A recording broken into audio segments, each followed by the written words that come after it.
PTC निर्माण में आप सबका स्वागत है। आज हम देखेंगे 38 बीपीएससी से लेकर के 71 बीपीएससी में अभी तक जितने केमिस्ट्री के सवाल आए हुए हैं, साथ ही CDPO 2018, CDPO 2005, CDPO 2022, BPSC tier 1 2023, 24 और मतलब लेटेस्ट जो भी अभी तक एग्जाम हुए हैं 17वीं एग्जाम तक और 30वीं से लेकर, जैसे कि आप देख सकते हो, और 30वीं से लेकर के हम 17वीं बीपीएससी तक के जितने भी केमिस्ट्री के क्वेश्चन हैं, सारे के सारे क्वेश्चन को हम सॉल्व करने की कोशिश करेंगे। और बाकी हम देखते हैं, अभी देखिए इसी तरह हम आगे के लेक्चर में बाकी सब भी सॉल्व करने की कोशिश करेंगे। जैसे देख सकते हैं एंशिएंट हिस्ट्री का जो है 5 पेज से लेकर 34 पेज तक है। इसमें सारे सब चैप्टर कवर हैं। पाषाण काल, सैंधव सभ्यता, वैदिक काल, बौद्ध धर्म में से ही सारे सब्जेक्ट हैं। मध्यकालीन में ऐसे ही सब्जेक्ट है। उसके बाद बात करें तो आधुनिक भारत के इतिहास में ये सारे सब्जेक्ट को, सारे जितने भी सभी सब्जेक्ट को टॉपिक वाइज तौर पे बता दिया हुआ है कि कैसे किस टॉपिक से कितना क्वेश्चन आया हुआ है। तो हम अभी फिलहाल जो है केमिस्ट्री का जो है पढ़ेंगे। देखते हैं केमिस्ट्री कहाँ से कहाँ स्टार्ट हो रहा है। तो अभी हम 376 से लेकर के 405 तक सॉल्व करने की कोशिश करेंगे। आइए देखते हैं। तो इसका है 376। आइए,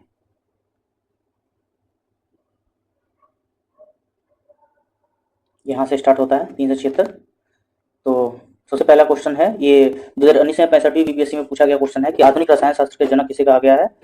तो ये है लेवोजियर की। तो इसमें हम ये करेंगे सबसे पहले आज ये कि जो क्वेश्चन मुझे पता है उस क्वेश्चन को काट देंगे और उसका आंसर पता रहेगा तो उसको काट देंगे, और जिसमें कंफ्यूजन होगा उसको अंडरलाइन करके छोड़ देंगे, ताकि आगे से जब दोबारा इसको रिवीजन करना होगा तो आसानी होगा। ठीक है, जैसे कि रसायन शास्त्र का जनक कौन है तो हमको पता ही है, लेवोजियर होता है इसका। तो ये कट कर दिए। आगे देखें, परमाणु की संरचना के लिए एक मॉडल प्रस्तावित क्या कर रहा है। परमाणु की संरचना के लिए करने वाला पहला व्यक्ति कौन था, तो जे थॉमसन है। इस पे हालांकि बहुत विवाद हुआ था इस क्वेश्चन पे, लेकिन फिलहाल जे थॉमसन ही इसको बीपीएससी मानी थी। तो आगे देखते हैं इसमें क्या बोल रहा है सोल्यूशन में। परमाणु संरचना के लिए एक मॉडल प्रस्तावित करने वाले प्रथम व्यक्ति जे थॉमसन थे। 1898 ईस्वी में उन्होंने प्लम पुडिंग मॉडल प्रस्तावित किया। इस मॉडल को विभिन्न प्रकार के नाम दिए गए हैं। उदाहरणार्थ प्लम पुडिंग जो है, रेजिंग पुडिंग, वाटरमेलन मॉडल, ये सब जो है इसी का नाम है। ठीक है, जे थॉमसन परमाणु की संरचना पहला मॉडल ये दिया है। ठीक है, इसके साथ में अगर हम बात करें तो जॉन डाल्टन के द्वारा परमाणु सिद्धांत की सफलतापूर्वक व्याख्या किया गया है। कौन कौन किस किस क्या क्या व्याख्या किया गया है इसमें बताइए। तो इसमें जॉन डाल्टन द्वारा जो है परमाणु सिद्धांत प्रस्तुत किया, जिसमें उन्होंने पदार्थ की प्रकृति के बारे में महत्वपूर्ण तथ्य प्रस्तुत किया गया है। साथ ही उन्होंने बोला कि डाल्टन के परमाणु सिद्धांत के अनुसार परमाणु अविभाज्य कणों से बना है, जिन्हें परमाणु कहते हैं। ठीक है, एक तो सभी परमाणु आकार, द्रव्यमान, रासायनिक गुण समान होते हैं। ठीक है, उसके अंदर सभी जितने भी एलिमेंट है वो सभी समान होंगे। साथ में विभिन्न तत्व परमाणु एक दूसरे से भिन्न होंगे। अगर दो एटम है तो दोनों एटम का जितने भी पार्टिकल है उसके अंदर का इंटरनल वो डिफरेंट होगा। तो इसके आधार पर ये कौन कौन सा इसका आंसर हो जाएगा। द्रव्यमान संरक्षण का नियम पहला सही है। इसके साथ ही दूसरा स्थिर संगठन का नियम, ये भी सही है। और साथ में रेडियोधर्मिता का नियम, ऐसा कुछ तो इसमें लिखा हुआ नहीं है, तो ये हुआ आपका गलत। साथ में बहु अनुपात का नियम, तो ये भी आपका जो है ये सही है। तो इसके इस तरह इसका आंसर हो गया सी। हम इसको घेर के चलते हैं क्योंकि इसमें थोड़ा कंसेप्चुअल है, इसको रख देते हैं। ठीक है, द्रव्यमान के संरक्षण का नियम क्या बताता है। द्रव्यमान संरक्षण का नियम बोलता है कि द्रव्यमान संरक्षण के नियम के अनुसार द्रव्य न तो बनाया जा सकता है ना ही नष्ट किया जा सकता है। ठीक है, स्थिर अनुपात का नियम क्या बोलता है कि फ्रांसीसी वैज्ञानिक जोसेफ प्राउस्ट ने दिया था। उनके अनुसार किसी यौगिक के तत्वों के द्रव्यमानों का अनुपात सदैव समान होता है। ठीक है, साथ में अगर हम बात करें तो गणित अनुपात का नियम डाल्टन द्वारा 1803 में दिया गया था। ठीक है, रासायनिक गुणों को अपरिवर्तित रखते हुए एक परमाणु के नाभिक में जोड़े जाने वाले कण हैं, क्या है, न्यूट्रॉन। एक परमाणु के नाभिक में जोड़े जाने वाले कण क्या है, प्रोटॉन। न्यूक्लियस में क्या होता है, न्यूक्लियस में किसी भी न्यूक्लियस में प्रोटॉन और न्यूट्रॉन होता है। उसी को तो एटॉमिक नंबर कैसे बनता है, प्रोटॉन प्लस में न्यूट्रॉन। ठीक है, तो वही बोल रहा है कि नाभिक में जोड़ने जाने वाले कण क्या है, जो अपरिवर्तित होते हैं, अब गुणों को अपरिवर्तित रखते हैं, तो वो है न्यूट्रॉन।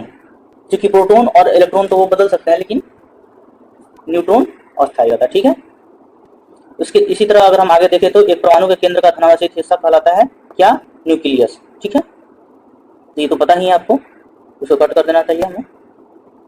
ठीक, एक परमाणु के केंद्र का धनावेशित हिस्सा नाभिक और न्यूक्लियस कहलाता है। ठीक है, क्योंकि प्रोटॉन अभी हम बताए ऊपर के न्यूक्लियस में क्या है, प्रोटॉन और न्यूट्रॉन। तो प्रोटॉन पॉजिटिव चार्ज है तो धावस्थित हिस्सा कौन है? न्यूक्लियस के अंदर है, ठीक है।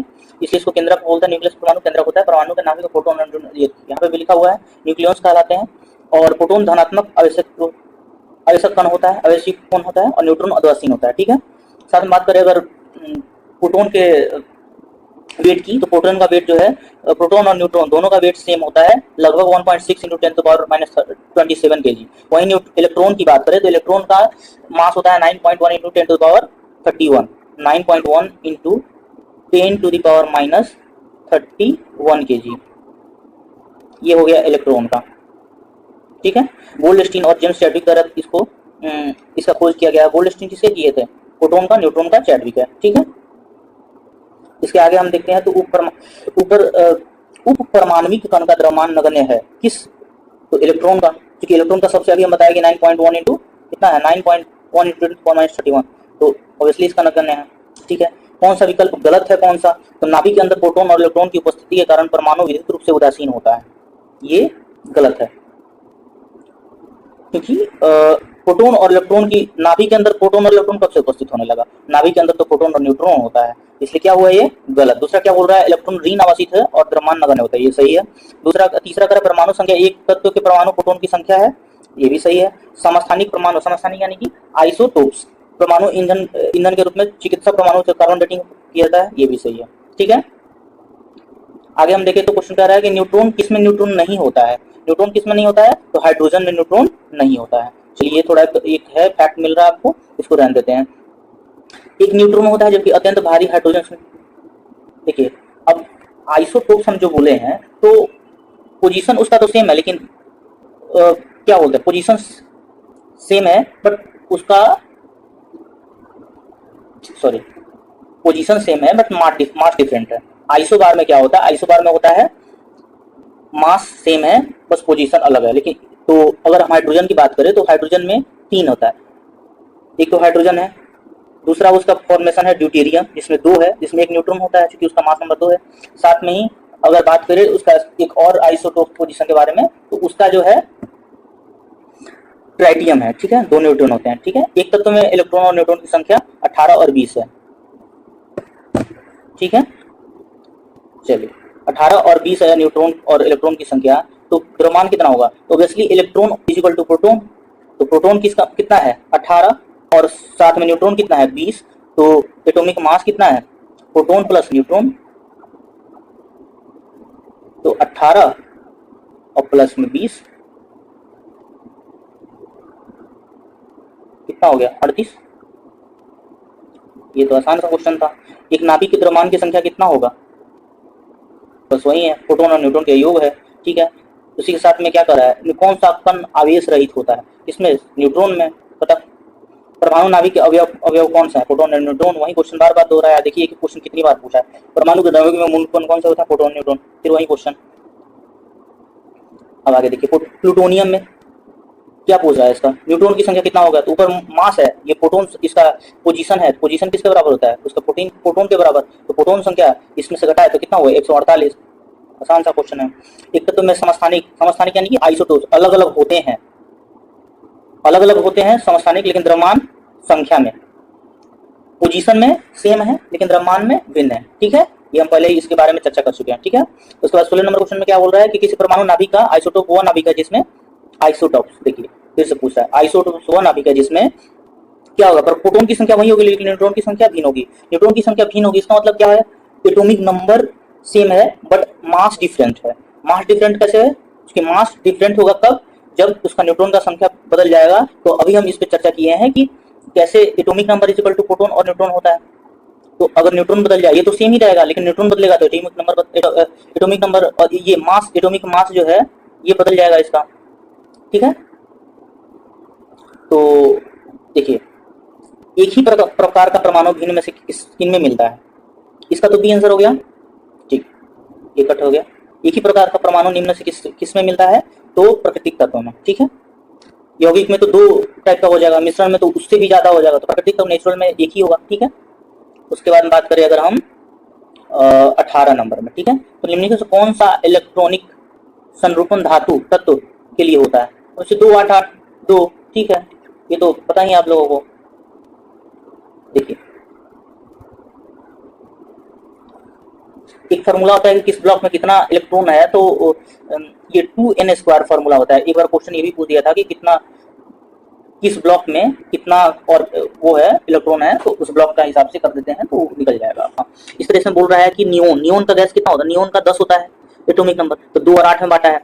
कैल्शियम का 20 होता है, 2 8 8 2 में बांटा है। हेलोजन का पता है इसी तरह, फिर आर्गन है 18, इसी तरह इसका हेलोजन का 17 है, इसी तरह बताया है आगे चल के। फिर नाइट्रोजन को इसी इलेक्ट्रॉनिक विन्यास में क्या लिखा है, नाइट्रोजन का कितना होता है 7, तो 2 और 5 7 हो गया, ये भी पता है। चलिए इसी के साथ हम अगर बात करें तो जिस तत्व के परमाणु में 2 प्रोटॉन 2 न्यूट्रॉन और 2 इलेक्ट्रॉन होते हैं, तो तत्व का द्रव्यमान क्या होगा, प्रोटॉन और न्यूट्रॉन ही तो जुड़ेगा, तो 2 और 4 2 और 2 कितना हो गया 4 हो गया, खत्म। कोलाइड कण के आकार की सीमा होती है कितना, 10 के पावर -9 से 10 के पावर -6 मीटर तक। तो चूंकि इसमें कोई ऑप्शन में दिया ही नहीं है, तो ये थोड़ा मतलब बहुत ज्यादा रटन टू टोटा वाला ये क्वेश्चन था, तो ये हर किसी से छूटेगा, तो इसके बारे में टेंशन नहीं लेना है, ठीक है। कोलाइड कण किसको बोलते हैं, जिसको नग्न आंखों की सहायता से नहीं देखा जा सकता है, ठीक है, बल्कि सूक्ष्म तत्व की सहायता मतलब माइक्रोस्कोप का हेल्प करके इसको देख सकते हैं। जैसे का इसका क्या एग्जांपल है, जेल हो गया, सोल हो गया, एरोसोल हो गया, ये सब किसका उदाहरण है, कोलाइड पार्टिकल का, ठीक है। आधुनिक परमाणु प्रतीक जो है डैश द्वारा प्रस्तावित विधि द्वारा आधारित है, किसके द्वारा, बर्जीलियस के द्वारा, ठीक है, बर्जीलियस किसके द्वारा, बर्जीलियस के द्वारा। ये थोड़ा रहने देते हैं। किसी तत्व के सूक्ष्मतम यानी कि माइक्रो पार्टिकल जिसे अणु कहते हैं, जो रासायनिक अभिक्रिया में बिना विघटित हुए भाग लेते हैं, परमाणु कहलाते हैं, ठीक है। आधुनिक परमाणु प्रतीक बर्जीलियस द्वारा प्रस्तावित किया गया था, ठीक है। बर्जीलियस द्वारा क्या किया गया था, आधुनिक मॉडर्न एटॉमिक सिंबल, ठीक है। निम्नलिखित में से किस तत्व की परमाणु त्रिज्या सबसे बड़ी है, लिथियम की, hydrogen helium lithium, hydrogen helium lithium, फिर बेरिलियम, फिर बोरोन, ठीक है। बेरिलियम का परमाणु त्रिज्या 111 है, बोरोन का 88 है, लिथियम का उससे सबसे ज्यादा है, कितना 152 pm, ठीक है। तो ये थोड़ा ज्यादा फैक्चुअल था, लेकिन इसमें चलिए ठीक है, कोई बात नहीं, थोड़ा यही फैक्ट वगैरह आपको याद रखना चाहिए, कई बार रिपीट भी हो सकता है ये सब क्वेश्चन।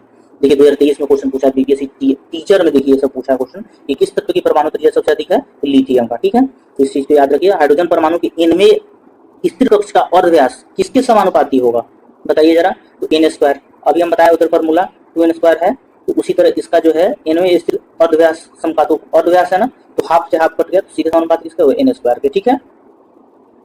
चलिए उसके बाद में अगर हम पढ़ेंगे केमिकल चेंजेस एंड सॉल्यूशन, ठीक है। भौतिक परिवर्तन किसका उदाहरण है, बताइए, फिजिकल चेंजेस जो है किसका, कौन सा इसमें उदाहरण है, पानी और चीनी का घुलना, भौतिक। देखिए फिजिकल चेंजेस उसको बोलते हैं जो अपने अवस्था में फिर से वापस लौट जाए, और केमिकल चेंजेस उसको बोलते हैं जो अपनी अवस्था में वापस नहीं लौट पाता, ठीक है।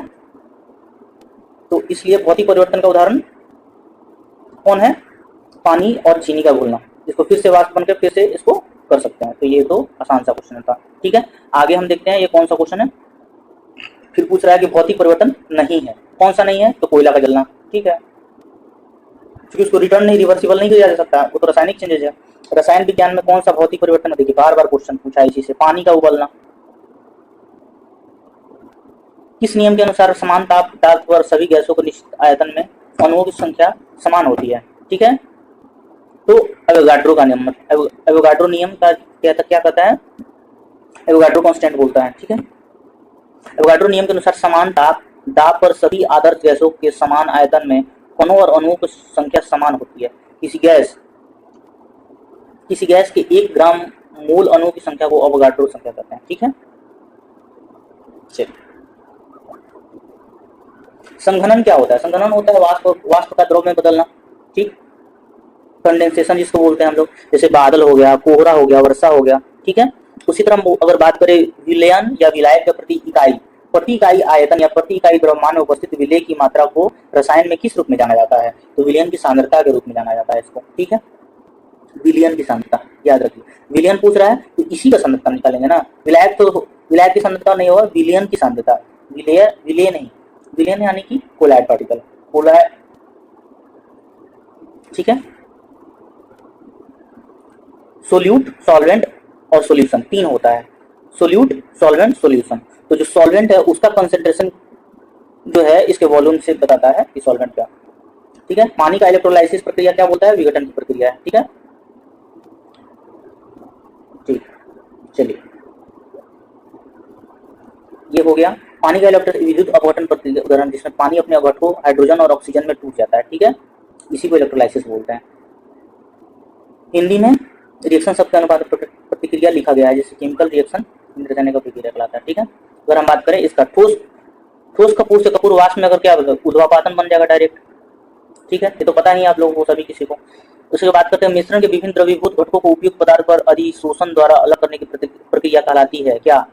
क्रोमेटोग्राफी। किसी मिश्रण के विभिन्न द्रवीभूत घटकों को उपयुक्त पदार्थ पर अधिशोषण द्वारा अलग करने की प्रक्रिया को क्रोमेटोग्राफी वर्णलेखन कहते हैं। क्रोमेटोग्राफी की विधि इस तथ्य पर आधारित है कि किसी मिश्रण के विभिन्न घटकों के अवशोषण क्षमता भिन्न भिन्न होती है, इस कारण वे किसी अधिशोषक पदार्थ में विभिन्न दूरियों पर अवशोषित होते हैं, इस प्रकार पृथक कर दिए जाते हैं, ठीक है।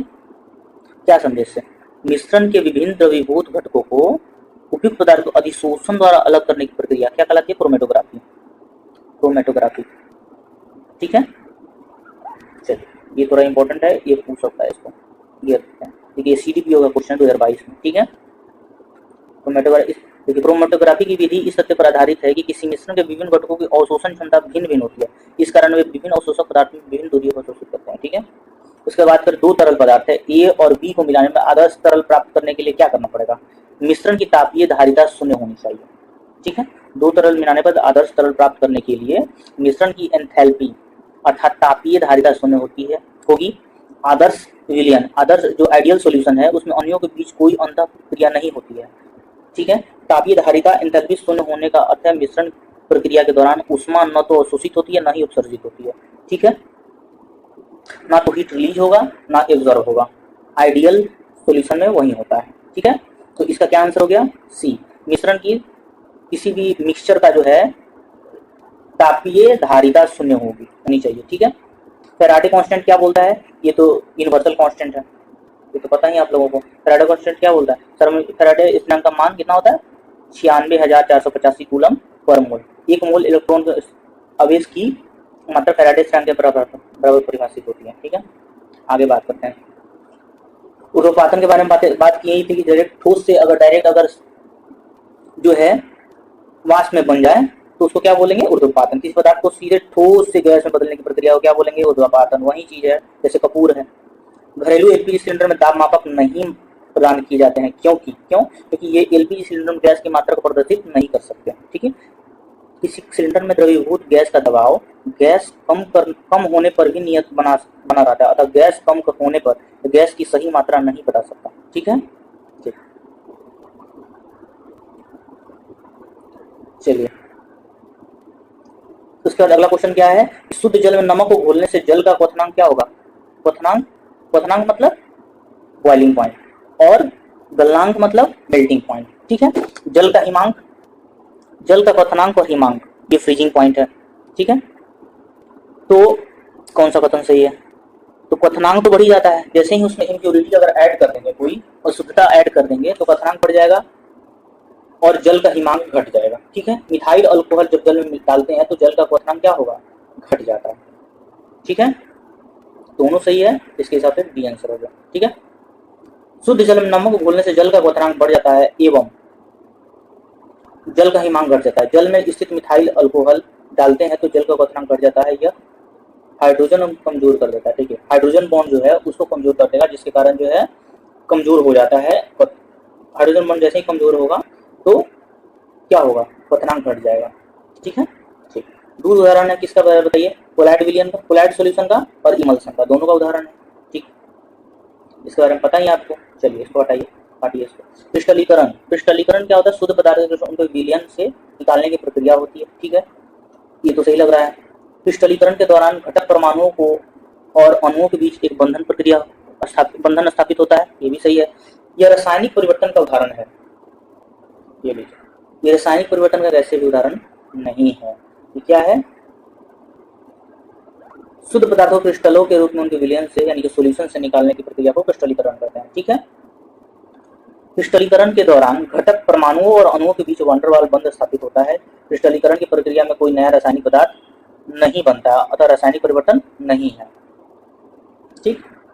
अगला क्वेश्चन क्या कर रहा है कि ऐसे पदार्थ को जो बिना रासायनिक प्रक्रिया के अन्य पदार्थ में नमी को आसानी से अवशोषित कर लेते हैं, क्या कहलाते हैं? जल शुष्क बोलते हैं उसको। ऐसे पदार्थ जो बिना रासायनिक प्रक्रिया के अन्य पदार्थों से नमी आसानी से शोषित कर उसको क्या बोलते हैं, जल शोषक यानी कि आर्द्रताग्राही। ये तो होगा नहीं कैसे भी। लोनिया पदार्थ ये क्या है, निर्जलीकरण कारक कैसे, वो अवशोषण कर रहा है तो निर्जलीकरण कैसे होगा, एक ही हुआ आंसर। ठीक, इसको भी काट करते हैं, गलत है। कौन सी प्रक्रिया दर को धीमी करता है बताइए, इनमें से कोई उत्प्रेरक को और बढ़ा देगा, उत्प्रेरक उत्प्रेरक उत्प्रेरक सब बढ़ाता ही है, तो ये भी काटिए, उपयुक्त में से कोई नहीं। आगे क्वेश्चन देखते हैं। कौन सा कोलाइड नहीं है, कोलाइड में अभी हम पढ़े हैं कि उसको नंगी आंखों से नहीं देख सकते हैं, उसको हम लोग माइक्रोस्कोप से देख सकते हैं। ठीक है, तो सिरका, रक्त इसको फॉलो कर रहा है, सही है, ये भी सही है, लेकिन ये नहीं है, कोलाइड नहीं है ये सिरका। दो पदार्थों के विषम मिश्रण जिसमें एक पदार्थ सूक्ष्म कण और दूसरे कोलाइड कहलाते हैं, ऐसे जैसे धुआं, कोरा, सिलिकॉन। ठीक है, वायु क्या है, मिश्रण है भाई, कई सारे गैसों का मिश्रण है ये तो। ठीक है, देखिए एयर में जो है नाइट्रोजन 78% है, ऑक्सीजन 20% है, आर्गन 0.93% है, कार्बन डाइऑक्साइड 0.407% है, नियोन का 0.001118% है, इसी तरह करके सब में है। ठीक है, देखिए कार्बन डाइऑक्साइड जो है 0.0407% है, लेकिन जब हम सांस लेके छोड़ते हैं तो ये 4% डायरेक्ट कन्वर्ट हो जाता है। ठीक है, ये हम एक फैक्ट बता दिया ऐसे ही। हवा में जिस गैस की मात्रा सबसे अधिक है वो क्या कहलाती है, नाइट्रोजन। ठीक है, विषम का पता लगाइए, कौन सा सबसे अलग, फल का पकना, कोयले का जलना, सीमेंट की सेटिंग, उपयुक्त में से एक से अधिक होगा ऑब्वियसली। इसमें फिजिकल चेंजेस और केमिकल चेंजेस के बारे में पूछ रहा है, दूसरा कुछ नहीं है। आणविक ऑक्सीजन का पत्तियों से निकलना कौन सी भौतिक क्रिया है, विसरण। ठीक है, आणविक ऑक्सीजन का पत्तियों से निकलना विसरण कहलाता है।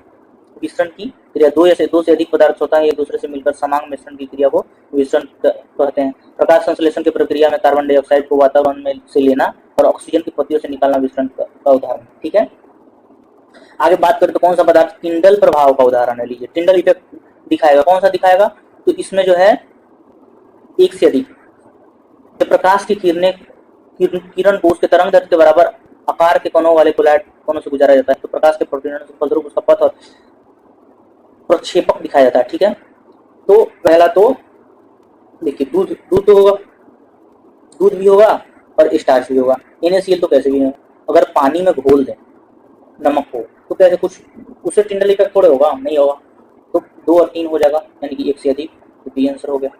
ठीक है, आगे क्वेश्चन क्या है, वायु में कौन सा नोबेल गैस नहीं है बताइए, रेडॉन नहीं है, ये फैक्ट है। देखिए 2004 में पूछा हुआ है, आगे भी कई सारे एग्जाम पूछा हुआ है। पृथ्वी के वातावरण में सबसे प्रचुर मात्रा में दिखाई जाने वाली गैस कौन सी है, नाइट्रोजन, पहले भी इसके बारे में डिस्कस कर लिया गया है। आइए आगे हम देखते हैं कि निम्नलिखित विशेषताओं में से कौन सी रासायनिक परिवर्तन में विशेषता नहीं है, कौन सी नहीं है, तो ऊर्जा में कोई निविल परिवर्तन नहीं होता है। ठीक है, ये रासायनिक परिवर्तन की विशेषता नहीं है, जबकि हो जाता है, रासायनिक परिवर्तन में ऊर्जा में परिवर्तन हो जाता है, नया पदार्थ बनता ही है, ये इसकी विशेषता नहीं है। ठीक है,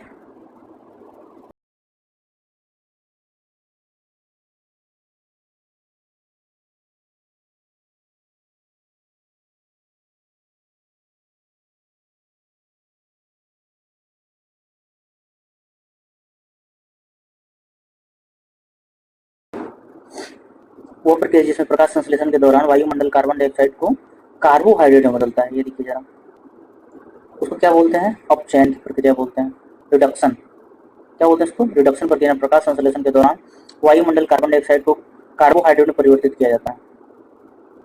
ठीक है, CO2H2 प्रकाश की उपस्थिति में प्रतिक्रिया करके दो उत्पाद कार्बोहाइड्रेट और ऑक्सीजन बनाते हैं। ठीक है, बोले थे कि कौन सा जोड़ा विस्थापन प्रतिक्रिया देगा, तो AgNO3 सॉल्यूशन जो है कॉपर धातु के साथ में जो है डिस्प्लेसमेंट रिएक्शन देगा। ठीक है, Cu Ag से अधिक प्रक्रियाशील है, इसलिए कॉपर धातु को सिल्वर नाइट्रेट में मिलाता है। ठीक है, दूसरे अगर बात करें किस प्रकार दवाई उत्पादन में इथाइल अल्कोहल का उपयोग किया जाता है, ठीक है, इथाइल अल्कोहल एक से अधिक, एंटीपायरेटिक, एंटी एलर्जिक, एंटीसेप्टिक, ज्यादातर ऐसे क्वेश्चन में एक से अधिक ही आंसर होता है। इथाइल अल्कोहल, इथाइल का अथवा इथेनॉल का प्रयोग जो है फार्मास्यूटिकल में किया जाता है। पॉलीमर, लेदर, पॉलिश, पॉलिस्टर, सौंदर्य प्रसाधन आदि कर्म में इसका उपयोग एंटीसेप्टिक दवाओं, एंटीपायरेटिक, एंटी एलर्जिक आदि में किया जाता है। ठीक है, तो इसमें कुछ ज्यादा कुछ खास है नहीं, इसको कट करते हैं।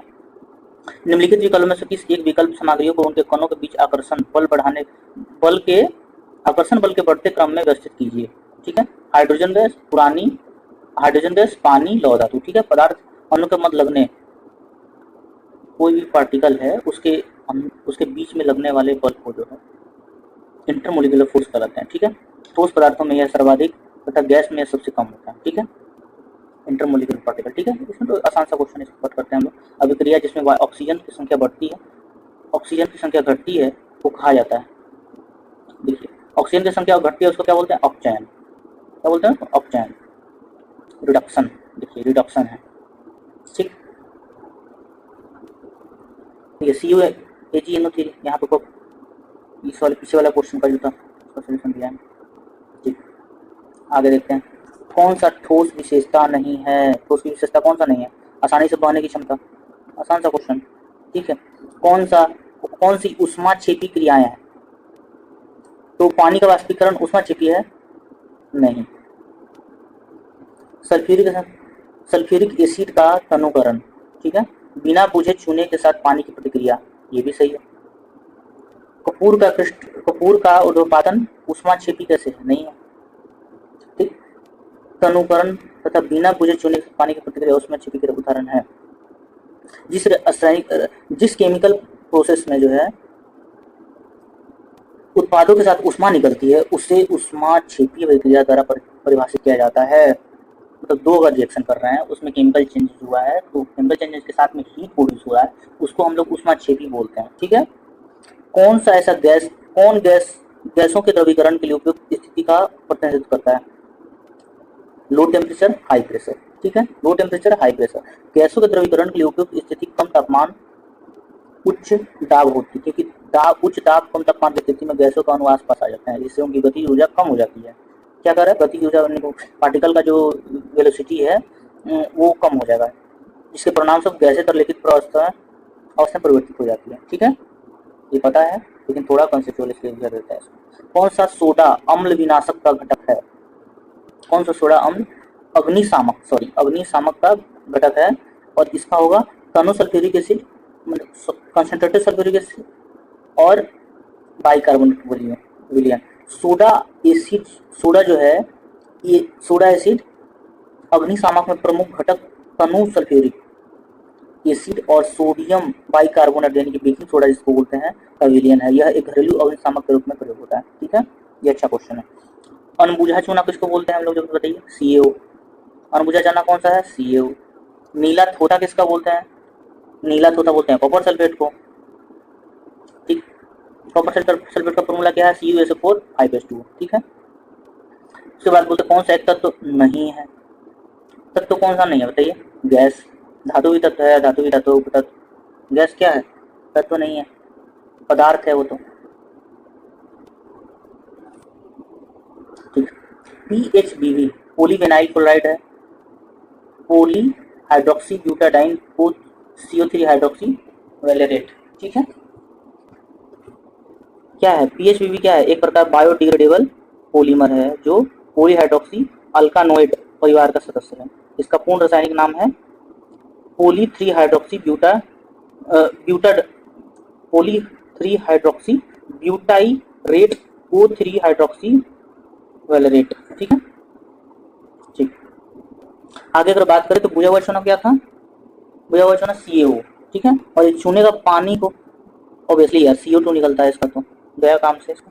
ठीक, CaOH का होल 2 प्लस CO2 मिलकर क्या बनाएंगे? CaCO3 plus H2O। ठीक है, निम्नलिखित में से प्रथम कृत्रिमीय तैयार किया जाता है तत्व है कौन सा? टेक्नीशियम। इसी कृत्रिम रूप से तैयार किया गया तत्व कौन सा है? टेक्टियम। ठीक है, टेक्नीशियम बोलते हैं, किसी को टेक्नेटियम भी बोलते हैं। ठीक है, इसका परमाणु क्रमांक क्या है? 40। ठीक है, कौन सा सीमेंट का प्रमुख घटक है? जिप्सम। सीमेंट का मुख्य घटक कौन सा भाई? चूना पत्थर। चूना पत्थर से ही तो सीमेंट बनाते हैं ना। ठीक। कार बैटरी में प्रयुक्त विद्युत अवघटक होता है सल्फ्यूरिक एसिड। ठीक। कार और बैटरी में सल्फ्यूरिक एसिड तो पता ही है। कार ये क्या द्वितीयक सेल, प्राइमरी सेल होता है जो एक बार यूज करके यूज एंड थ्रो है। सेकेंडरी सेल में क्या होता है, जिसको रिचार्जेबल होता है, वो है सेकेंडरी सेल। ठीक है। जबकि जो है इलेक्ट्रोड लेड डाइऑक्साइड जो है तथा स्पीड लेड की बनी प्लेट होती है, इस बैटरी में लेड संचालित ट्रक मोटर की उदाहरण है। कार के बैटरी में प्रयोग होने जाने वाली अम्ल है क्या? Sulphuric acid. कार का अम्ल कौन सा है बताइए? सल्फ्यूरिक एसिड है। ठीक। मीथेन, वाष्प मीथेन रिफॉर्मिंग तकनीक के उपयोग से प्राप्त करते हैं क्या? Grey hydrogen. वाष्प मीथेन रिफॉर्मिंग तकनीक के उपयोग करके ग्रे हाइड्रोजन का प्राप्त करते हैं। कुछ ब्लू हाइड्रोजन का प्राप्त करने के लिए साक्ष्य प्राप्त करते हैं। ठीक है। सीओ समूह का आबंध क्रम क्या है? ये तो कार्बन मोनोऑक्साइड, ये बॉन्ड ऑर्डर क्या है इसका? कोवैलेंट है? नहीं, ट्रिपल बॉन्ड बनाता है ये। ठीक। बॉन्ड ऑर्डर इसमें संख्या बताती है कि अणु या समूह बनाने वाले दो परमाणुओं के मध्य उपस्थित बंधन कितना मजबूत है। ठीक है। अच्छा, सिंगल, अगर हम पूछे बॉन्ड डिस्टेंस किसका सबसे ज्यादा होगा, तो सबसे ज्यादा बॉन्ड डिस्टेंस होगा सिंगल बॉन्ड का, फिर डबल बॉन्ड का, फिर ट्रिपल बॉन्ड का। ठीक है। ये बॉन्ड डिस्टेंस की बात कर रहे हैं। ठीक। अगर हम बात करें सोने का घोला जा सकता है किसमें? नाइट्रिक एसिड और सल्फ्यूरिक एसिड। ठीक है। देखिए नाइट्रिक एसिड और HCl, HNO3 और HCl। ठीक है। ठीक। इसमें कोई ऑप्शन दिया ही नहीं है, इसलिए क्वेश्चन ही रद्द है। उसके बाद बात करके पीतल के बर्तन में कलाई करते समय गर्म बर्तन की सफाई के लिए प्रयोग किए जाने वाले अमोनियम क्लोराइड चूर्ण से निकलने वाला धुआं है क्या? अमोनिया और हाइड्रोक्लोरिक एसिड का। ठीक है। अमोनिया और हाइड्रोक्लोरिक एसिड। ठीक है। ठीक। अगर बात करें तो पानी में घुलने पर उसे कठोर बनाने वाला यौगिक है कौन सा? CaCO3। पानी कठोरता कैल्शियम और मैग्नीशियम के घुलनशील बाइकार्बोनेट क्लोराइड और सल्फेट की उपस्थिति के कारण है। ठीक है। पानी कठोरता किसके कारण है? कैल्शियम और मैग्नीशियम की घुलनशील बाइकार्बोनेट क्लोराइड सल्फेट की उपस्थिति के कारण। ठीक है। बाइकार्बोनेट जो है अस्थायी कठोरता पैदा करते हैं जिसे पानी उबालकर दूर किया जा सकता है। ठीक है। कैल्शियम बाइकार्बोनेट क्लोराइड और सल्फेट अस्थायी कठोरता पैदा करते हैं जिसे उबालने से नहीं हटाया जा सकता। ठीक। अस्थायी कठोरता को केवल रासायनिक अभिक्रिया से ही हटाया जा सकता है, जैसे मैग्नीशियम सल्फेट को CaCl2 के द्वारा हटाया जा रहा है। ठीक है। और बात करें तो बेसिक लेड कार्बोनेट का व्यापारिक नाम क्या है? तो व्हाइट लेड। ठीक। व्हाइट लेड फॉर्मूला है इसका 2 PbCO3 PbOH का होल। इनमें किसका वजन सबसे अधिक होता है बताइए? CaCO3 के 2 मोल का वजन ज्यादा होगा सबसे ज्यादा, क्योंकि CO2 का वजन क्या था? कम ही होगा। 0.2 मोल है इसका। सॉरी, निम्न ऑक्साइड में से कौन सा जल में घुलनशील है? जल में घुलनशील कौन सा है? CaO। ठीक। जल में घुलनशील कौन सा है? CaO। जल में घुलनशील कौन सा है? CaO जल में घुलनशील है। ठीक है। अगर हम बात करें आगे क्वेश्चन में, तो कैल्शियम ऑक्साइड जल में घुलनशील होता है या जल के साथ अभिक्रिया करके CaOH का होल 2 कैल्शियम हाइड्रोक्साइड बनाता है, जबकि FeO ZnO जल में अघुलनशील नहीं होते, जल में घुलनशील नहीं होते हैं। ठीक है। कौन सा इलेक्ट्रोफाइल नहीं है? Na+ तो वास्तविक इलेक्ट्रोफाइल नहीं है, क्योंकि इसका अष्टक पूर्ण हो जाता है। इलेक्ट्रोफाइल धनात्मक रूप से आवेशित हो जाते हैं तथा निरिक्त कक्ष हो जाते हैं। H+ BF3 इलेक्ट्रोफाइल के उदाहरण है। ठीक है। ठीक। Na+। अब हम आते हैं मेटल खनिज अयस्क गुणधर्म उनका क्या है, उनका कोर प्रॉपर्टीज और उनका यूज कैसे करते हैं, ये पूछ रहा है। कार्सिनोमा के उपचार के लिए किस धातु का यौगिक का उपयोग किया जाता है बताइए जरा? प्लेटिनम का। कार्सिनोमा क्या है? वह कैंसर जो त्वचा और शरीर के आंतरिक अंगों की परत से उत्पन्न होता है। कार्सिनोमा सहित अनेक ठोस ट्यूमर के उपचार में प्लेटिनम आधारित यौगिक व्यापक रूप से प्रयुक्त कीमोथेरेपी दवाएं हैं। ठीक है। कार्सिनोमा कैंसर है जिसमें प्लेटिनम का यूज करते हैं उसके उपचार में। ठीक है, लोहे का विशुद्धतम रूप है क्या? पीरोवा लोहा। इसमें कार्बन की मात्रा सबसे कम पाई जाती है, इसीलिए सबसे विशुद्ध रूप है। ठीक है, पीरोवा लोहा। चलिए, ये तो पता है आपको, इसको कट करते हैं हम लोग। निम्न ऑप्शन में कौन सा जल में घुलनशील, जल में घुलनशील कौन है? सी ए ओ, सी ए ओ, सी ए ओ। चलिए ठीक है। निम्नलिखित में से किसका गलनांक सबसे उच्च है? सबसे उच्च गलनांक किसका है? बोरोन का। किसी ठोस पदार्थ का गलनांक वह तापमान है जिस पर वह अपना ठोस अवस्था में पिघलकर द्रव अवस्था में पहुंच जाता है। गलनांक पर ठोस द्रव प्रवस्था सामान्य अवस्था में होता है। बोरोन का गलनांक 2350 के। अल्युमिनियम का गलनांक कितना होगा? सिलिकॉन का 1687। लोहे का गलनांक 1811। अच्छा, नीलम, नीलम कशिश या नीलम थोथा भी बोलते हैं इसको। रासायनिक फॉर्मूला क्या है? Al2O3। नीलम एक रत्न श्रेणी का खनिज है जिसका रासायनिक सूत्र है Al2O3। नीलम प्रकृति में भी मिलता है और कृत्रिम रूप से भी बनाया जाता है। ठीक है, कौन सा निम्नलिखित में से कौन से महत्वपूर्ण कुरंडम क्रायोलाइट धातु के अयस्क हैं? एल्युमिनियम। ठीक ठीक है। वेल्डिंग में प्रयोग होने वाला गैस कौन सा है? वेल्डिंग में कौन सा प्रयोग होता है बताइए जरा? ऑक्सीजन और एसिटिलीन, ऑक्सीजन और एसिटिलीन, ऑक्सीजन और एसिटिलीन। एसिटिलीन और ऑक्सीजन अभिक्रिया द्वारा ताप के माध्यम से धातु को पिघलाकर जोड़ने का अथवा ठीक करने के काम करते हैं ऑक्सीजन और एसिटिलीन। ठीक है, ऑक्सीजन। ठीक है, अगर बात करें तेल के गैल्वेनाइज आयरन पॉट में क्यों नहीं रखा जा सकता? क्यों नहीं रखा जाता है गैल्वेनाइज पॉट में?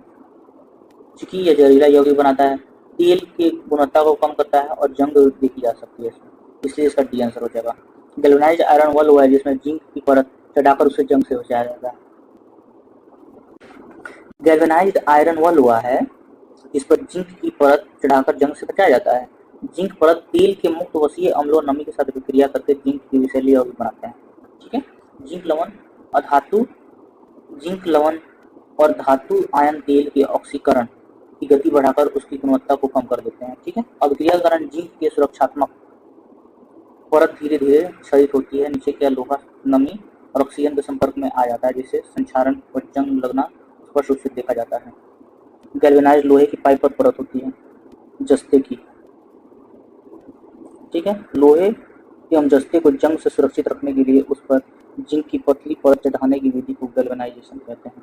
तो सही, ठीक। गैल्वेनाइज्ड लोहे की पाइप पर परत होती है। वह तत्व जो मानव पसीने के माध्यम से उत्सर्जित होता है क्या कहलाता है? गंधक है। पसीने में जल निर्मित होता है परंतु इसमें खनिज अम्ल यूरिया भी मौजूद है। पसीने में sodium, potassium, calcium, magnesium, zinc, iron आदि ठीक सब पाया जाता है इसमें। कैल्शियम भी है, गंधक भी है, लोहा है, जास्ता है। बहुत देख रहे हो भाई, आपका पसीना कितना ज्यादा विटामिन से भरा पड़ा है, प्रोटीन से। कौन सा एक अलौह धात्विक खनिज है? अलौह धात्विक खनिज नॉन मेटल कौन सा है?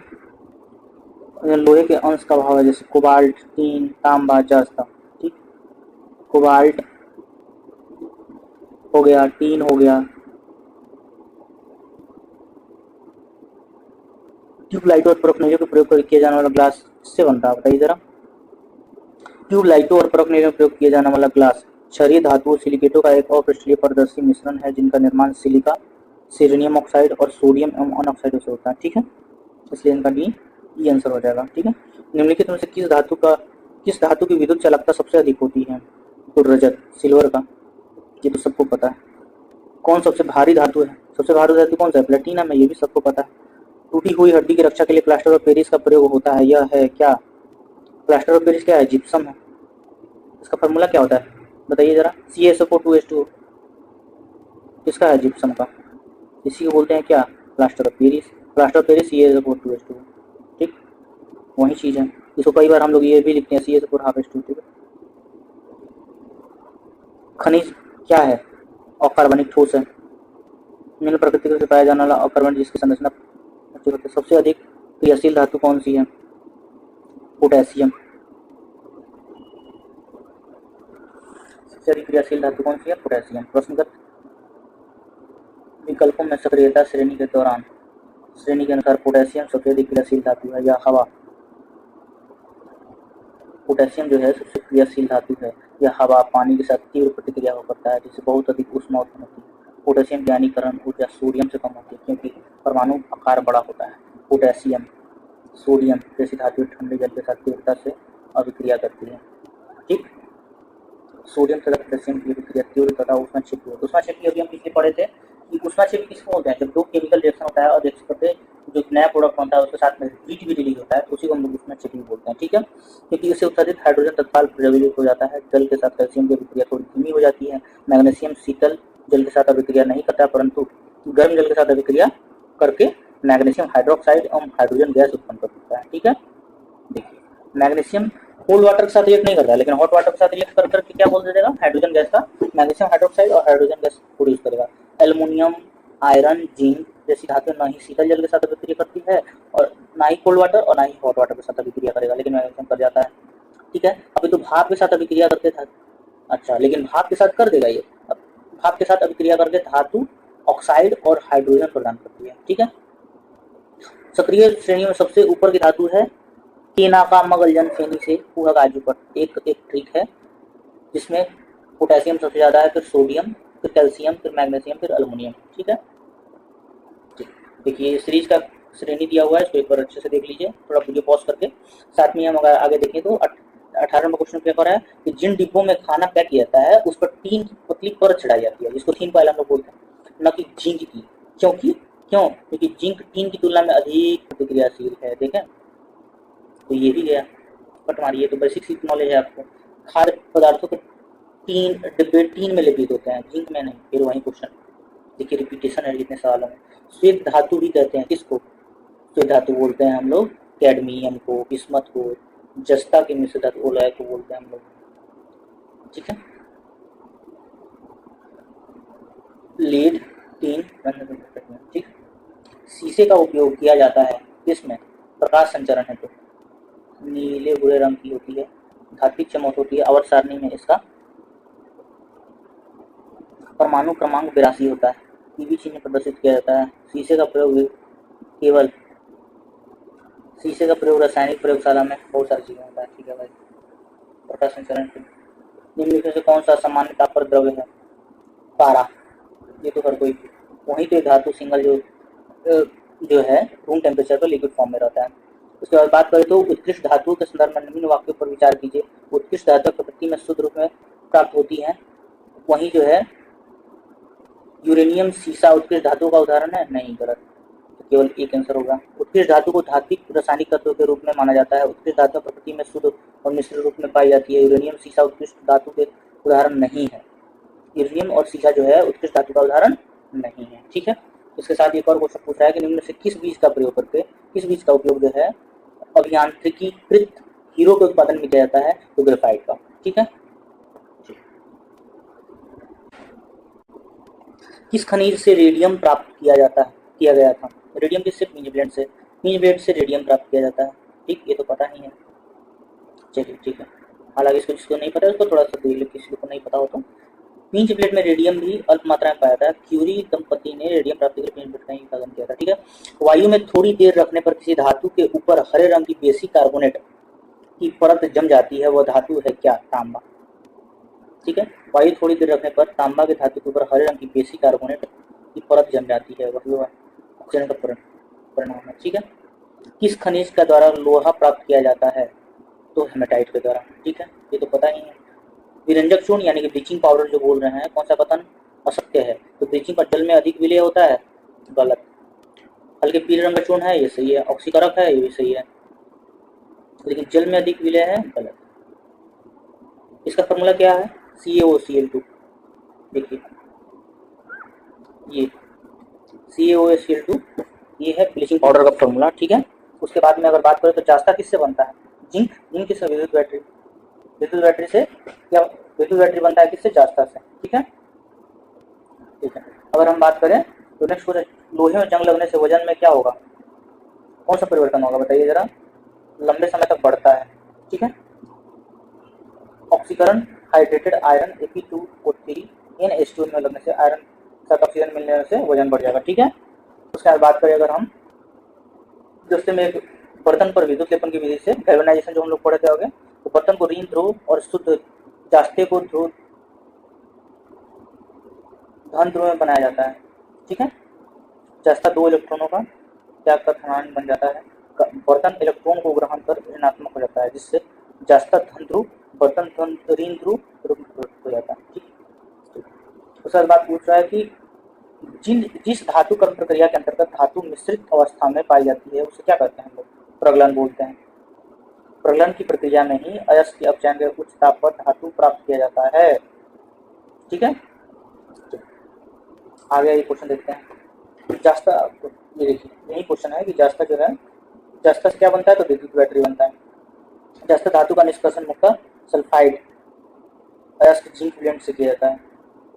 निष्कर्षण विद्युत का सुचालक होता है, इसका प्रयोग विद्युत बैटरी और मिश्र धातु के निर्माण में होता है। ठीक है, Al2O3 2SiO2 2H2O, ये किसका फॉर्मूला है? ये है चीनी मिट्टी का। ठीक है, चीनी मिट्टी का सर्वप्रथम चीन के कोलिन ने खोजा गया था, इसलिए इसे चीनी मिट्टी भी कहा जाता है। ठीक है, चीन में खोजा से चीनी मिट्टी। वाह। इसके बाद पूछा जिंक ऑक्साइड का साधारण रूप से किसके उत्पादन में किया जाता है? तो पेंट में भी किया जाता है, विस्फोटक में, ढोलक में। ठीक है, मलहम, खाद्य पदार्थ, बैटरी इत्यादि में होता है। ठीक है, सबसे भारी धातु कौन सा है? यूरेनियम। ठीक है, यहाँ पे ऑप्शन में दिया गया है यूरेनियम होगा। ठीक है, इसके बाद बात करें लोहे के फ्राइंग पैन पर जंग लगने से बचाने के लिए किस विधि का उपयोग होता है? तो जिंक की परवही गैल्वेनाइजेशन जिसको बोलते हैं, मतलब ऑलरेडी क्वेश्चन डिस्कस हो चुका है, उसका पता चला जाता है। उसके बाद बात करें अगर हम तो तीन धातु ए बी सी का मानक इलेक्ट्रोड विभव क्रमशः 0.5 वोल्टेज, -3 वोल्टेज, -1.2 वोल्टेज है। इन धातुओं का अपचयन शक्ति होती है, सबसे ज्यादा बी होगा, फिर सी, फिर ए। ठीक है, कैल्शियम हाइड्रोक्साइड का सामान्य नाम क्या है? कैल्शियम हाइड्रोक्साइड का नाम होता है CaOH। ठीक, का होल 2 बुझा हुआ चूना। ठीक, मैग्नीज का उपयोग कहाँ किया जाता है? मैग्नीज का उपयोग माचिस के उद्योग में किया जाता है, बैटरी उत्पादन में, फोटोग्राफी के उद्योग में, सभी में किया जाता है। ठीक है, ठीक। आगे क्वेश्चन पूछ रहा है पीतल किसका मिश्रण है? भाई जास्ता और तांबा का, ये तो हर कोई जानता है। उसके बाद बात करें तो जास्ते से एक आयतन भाग को 2 आयतन भाग मिलाने पर पीतल बनता है। पीतल का घनत्व क्या होगा बताइए जरा? 7100 ये है, 8900 ये है, दोनों का रेशियो 7100 इसमें 24,000 300 का दे दिए। ठीक है, स्टेनलेस स्टील मिश्र धातु है किसका? स्टेनलेस स्टील, इसमें क्रोमियम भी होगा। देखिए क्रोमियम है, निकल है और कार्बन। ठीक है, स्टेनलेस स्टील एक मिश्र धातु है किसका? फिर वही चीज है, इसमें कोई ऑप्शन में नहीं है। ठीक है, कौन सा धातु संरक्षण नहीं करती है? तो धातु संरक्षण नहीं करती है तो ना लोहा करते ना प्लेटिनम, ये सभी करते हैं। सोना, प्लेटिनम, लोहा सब जो है धातु संरक्षण नहीं करती है। ठीक है, किसमें कार्बन नहीं होता है? तो ग्रेफाइट में होता है, हीरा में भी है, कोयला में भी है, तो कोई नहीं। ठीक है, शुष्क वर्ग क्या है? CO2। उसके बाद बात करें तो ग्रेफाइट हीरे के बारे में, ग्रेफाइट और हीरे के बारे में कौन सा कथन सत्य है? तो वे एक समान रासायनिक प्रतिक्रिया से गुजर सकते हैं। वे एक समान, ग्रेफाइट और हीरा दोनों ही कार्बन के अपरूप हैं। ठीक है, लेकिन क्रिस्टलीय संरचना अलग अलग होती है। हीरा जहाँ प्राकृतिक रूप से सर्वाधिक कठोर पदार्थ है, वहीं ग्रेफाइट कम कठोरता है, ग्रेफाइट की चलकता भी। ठीक है, कार्बन भिन्न रूप, सोडा वाटर की बोतल खोलने पर क्या होता है? इसमें क्या बढ़ता है? CO2, कार्बन डाइऑक्साइड बढ़ जाता है। ये तो पता ही नहीं लगता। 392 पे कोई पहुंच गए हम लोग, अब बस थोड़ी सफर और बाकी है। इनमें से सबसे सख्त कौन सा है? हीरा, क्योंकि क्रिस्टलीय सबसे ज्यादा उसी में। वाहनों से निकलने वाले गैस कौन सी है बताइए? Carbon monoxide, carbon dioxide, carbon monoxide, nitrogen oxide, sulphur dioxide, hydrogen उत्सर्जित होते हैं। ठीक है, ये तो पता है। स्टील को कठोरता प्रदान करने के लिए बढ़ाई जाती है, उसमें क्या मिलाते हैं? कार्बन की मात्रा मिलाते हैं। वनस्पति तेल को वनस्पति घी में हाइड्रोजनीकरण हेतु उपयोग में आने वाला उत्प्रेरक है क्या? निकेल। क्या है? निकेल। वनस्पति तेल को वनस्पति घी में बदलने के लिए निकेल उत्प्रेरक का उपयोग करते हैं। ठीक है, हाइड्रोजन के लिए क्या करते हैं? निकेल का उपयोग करते हैं। ठीक है, ठीक। उसके बाद बात करें तो फिर अक्रिस्टलीय कार्बन का शुद्धतम रूप क्या है? अक्रिस्टलीय शुद्धतम दीपक की कालिक है। ठीक है, दीपक की कालिक, दीपक की कालिक। हीरे और ग्रेफाइट के बारे में कौन सा कथन सकते हैं? हीरे और ग्रेफाइट के बारे में कौन सा कथन सकते हैं? तो हीरे और दोनों कार्बन जो है एलोट्रोप्स के रूप में जाना जाता है, लेकिन न तो क्रिस्टलीय संरचना न ही उनकी कठोरता समान होती है। हीरे कार्बन परमाणु त्रिविमीय है, यानी कि sp3 हाइब्रिडेशन होता है हीरा में और sp2 होता है ग्रेफाइट में। ठीक है, ग्रेफाइट में समान समतल में षटकोणीय वलय की होती है और हीरा में कठोर पदार्थ ग्रेफाइट बहुत मुलायम होता है। इसी प्रकार हीरा विद्युत का कुचालक है जबकि ग्रेफाइट सुचालक। ठीक है, हीरा फॉर्म है किसका? कार्बन का। ठीक, उसके बाद बात करें वनस्पति तेल, क्या होगा? हाइड्रोजन। ये भी गया। चलिए आगे क्वेश्चन देखिए, क्या क्वेश्चन क्या था? प्रयोगशाला में विकसित हीरे संदर्भ में हीरे के बीज में किसका प्रयोग होता है? ग्रेफाइट का। ठीक, उसके बाद बात करें तो फ्लोरीन और बॉल डैश कार्बन परमाणु का बना होता है, कितना का? 60 कार्बन परमाणु का बना होता है। क्या? फ्लोरीन कार्बन का। ठीक है, हाइड्रोजन और उसके यौगिक क्या है? निम्नतम अवस्था में हाइड्रोजन परमाणु की कक्षा में एक इलेक्ट्रॉन की चाल C/137 होती है। हाइड्रोजन को जलाने से क्या बनता है? ऑब्वियसली पानी बनेगा। जलने के लिए क्या होना चाहिए? ऑक्सीजन, और वो खुद एक हाइड्रोजन है, तो हाइड्रोजन और ऑक्सीजन मिलकर क्या बन गया? H2O यानी कि पानी। ठीक है, एक तत्व X की महत्तम कक्षा में 4 इलेक्ट्रॉन है, हाइड्रोजन के साथ उसके यौगिक का कौन सा सूत्र होगा? बताइए जरा। तो XH4 सही है। X के साथ एक इधर बनेगा, इधर बनेगा, इधर बनेगा, इधर बनेगा, 4 हाइड्रोजन 4 कोना पे। अगर 4 उसके पास बॉन्ड है तो उसी तरह सब जगह होगा हाइड्रोजन हाइड्रोजन। ठीक, सल्फर, नाइट्रोजन, हाइड्रोजन और गैस के बारे में हम आगे पढ़ेंगे, लेकिन पहले से पहले इसको खत्म कर दे इस टॉपिक को। गर्भ निरोधक गोलियों में ये तो हाल फिलहाल का क्वेश्चन है कि गर्भ निरोधक गोली जो है किस यौगिक का उपयोग किया जाता है? बताइए जरा। लेवेनोबिस्ट्रेल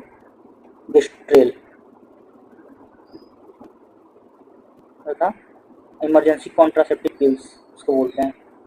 सिट्रिजिन तो सर्दी वगैरह का बुखार, सर्दी वगैरह में ये लिया जाता है, तो ये तो ऐसे ही नहीं होगा। बता कैसे? ये तो विटामिन डी का है और टॉक्सिन, ये बी बचा और सी, तो ये होगा नहीं, तो बी मार्क किया। ठीक, भारी पानी वह पानी होता है जिसमें हाइड्रोजन के स्थान पर आइसोटोप ले जाता है, जैसे D2, D3, T2O। देखिए, वाटर गैस डैश का मिश्रण है, किसका मिश्रण है? वाटर गैस, कार्बन मोनोऑक्साइड और प्लस हाइड्रोजन। ठीक है, का मिश्रण होता है वाटर गैस। ठीक है, उसके बाद बात करें सल्फर, नाइट्रोजन, हैलोजन, वह अक्रिय गैस है, ऑब्वियसली अक्रिय गैस है। तो ब्रोमीन होता है क्या? ब्रोमीन क्या है? लाल द्रव्य है। कैसा है? लाल द्रव्य।